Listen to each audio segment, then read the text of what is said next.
Bonjour et bienvenue à cette quatrième session sur une série de 8 sessions sur l'utilisation des écrans EasyPitch avec le logiciel UboardMet. Alors dans cette session, nous allons voir en particulier ce que l'on appelle le mode souris et le mode annotation. C'est vraiment les fondamentaux de l'utilisation de UboardMet pour Windows. Attention, UboardMet pour Windows est largement différent du UboardMet pour Android. Donc c'est vraiment les fonctions de base et c'est celles principalement qui sont utilisées en prise de notes pour une réunion. Cette série a été aussi préparée avec le logiciel UboardMet. Et ici derrière moi, j'ai un artiste américain qui était un professionnel du tag et de la notation. Il s'appelle Keith Haring.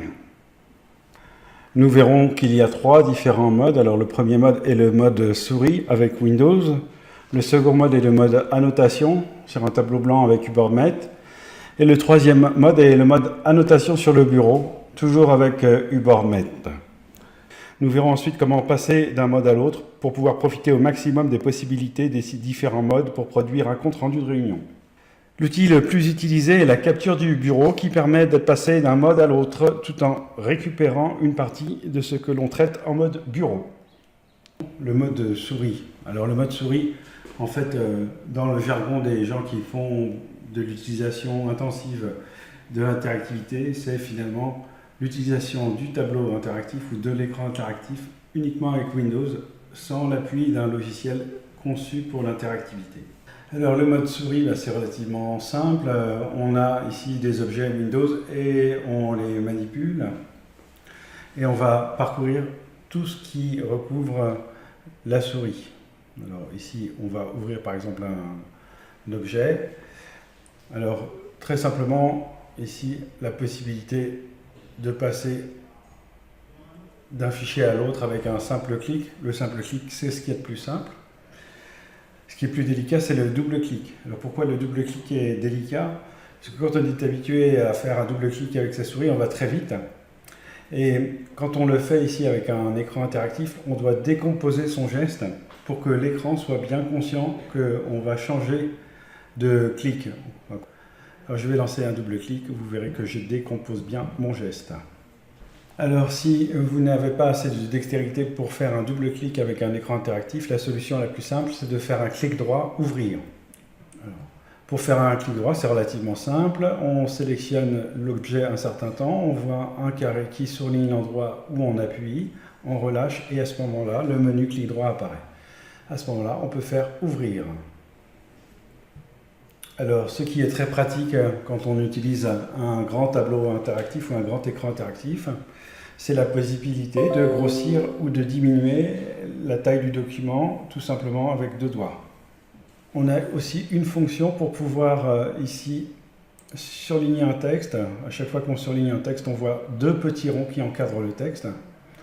Ça va nous permettre ici de le copier simplement et de le coller.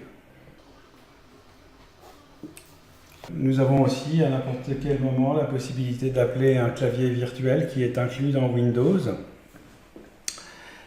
et qui vous permet de taper quelques mots directement dans un document, comme vous le faites avec votre ordinateur.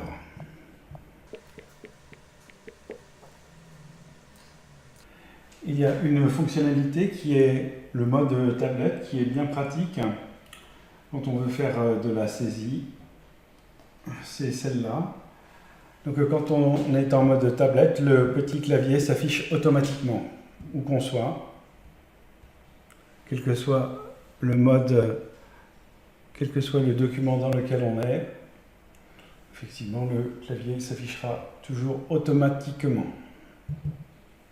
Voilà une petite révision de tout ce qu'on a pu voir sur le mode souris avec Windows.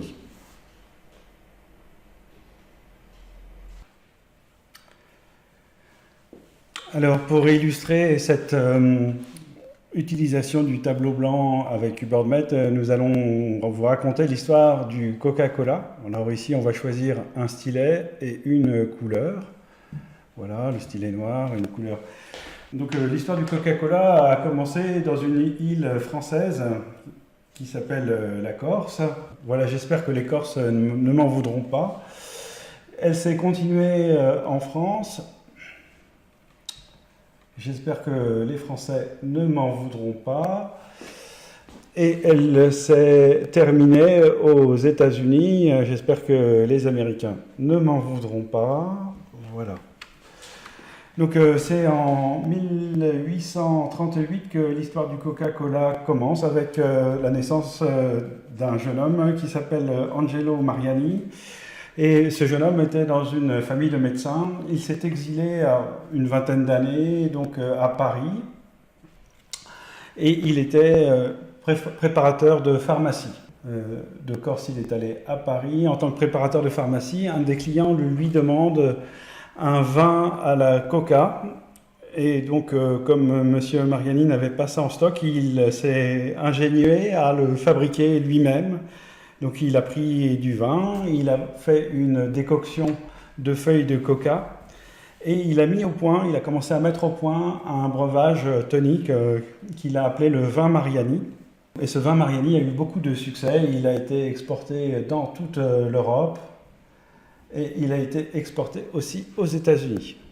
Et aux États-Unis, en 1870, un dénommé John Petemson est arrivé à Atlanta. Et John Petemson était un vétéran de la guerre de sécession aux États-Unis et il avait eu des blessures et il cherchait un moyen de se déshabituer de la morphine. Et c'est là qu'il a goûté à cette occasion le vin Mariani. Ayant goûté à ce vin tonique qui avait un certain succès, il a eu l'idée de créer son propre breuvage qu'il a appelé donc. Alors je vais changer de couleur pour l'histoire américaine maintenant du Coca-Cola. Il a créé un breuvage qu'il a appelé le French Wine Cola.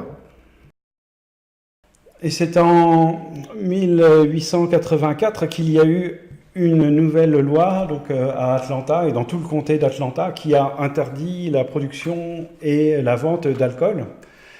Donc, ce faisant, il a été obligé de changer sa formule et c'est ainsi qu'est né le Coca-Cola. Donc, nous avons vu comment on a pu annoter une page blanche directement avec le stylet. On peut également changer le fond. Alors ici, je vais dans Outils et je change l'arrière-plan. Et bien sûr, nous avons différentes possibilités pour effacer ce schéma. La plus simple, ça consiste à prendre votre main et de la toucher sur la tranche sur le tableau. Et à ce moment-là, une gomme apparaît derrière et qui peut effacer toutes vos annotations. L'autre façon d'effacer, c'est de faire ici un lasso. Donc ici, vous entourez la zone que vous voulez effacer. Et enfin, vous avez une façon radicale de tout effacer. C'est ici la possibilité de balayer ici pour effacer tout d'un coup. Donc voilà les différentes fonctions que nous avons utilisées. À terme de révision, choisir un fond, les différents choix de stylet, les différents types de gomme. Nous avons aussi agrandi le tableau. Alors nous allons maintenant voir la fonction d'annotation sur le bureau. Alors la fonction d'annotation sur le bureau est assez intuitive. Elle fonctionne avec cette petite barre d'outils ici qu'on appelle barre d'outils flottante. Voilà, ici j'ai une page sur Wikipédia que je vais vouloir annoter en direct. Donc ici je choisis le stylet qui s'appelle le surligneur. Je choisis une couleur. Et là, je peux annoter maintenant directement ici sur mon tableau. Voilà, ici je peux annoter des zones de texte. Je retourne à ma présentation. Donc on a vu que l'annotation sur le bureau vous permet d'avoir une combinaison du mode souris et d'une encre virtuelle qui se met en surimpression sur votre tableau Windows. Alors maintenant, on va voir comment on peut circuler entre les différents modes. Alors c'est assez simple.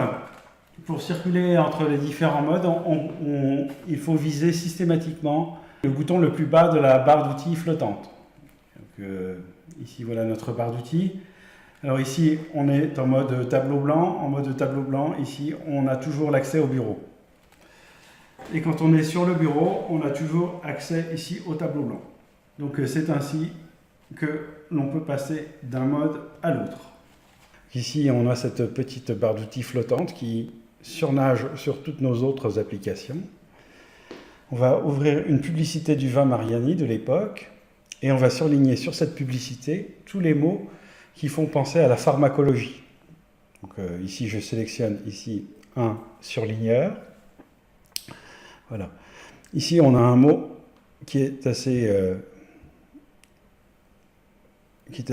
pertinent, c'est le mot désassimilant. Voilà. On voit aussi le mot professeur. Voilà. On voit ici clinique.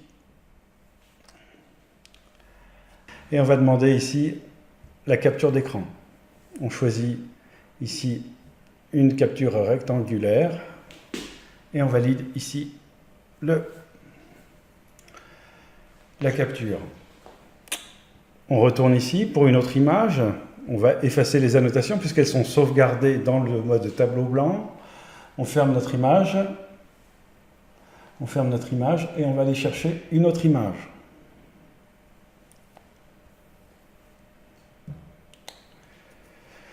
Alors ici, on va chercher la première version du Coca-Cola aux États-Unis.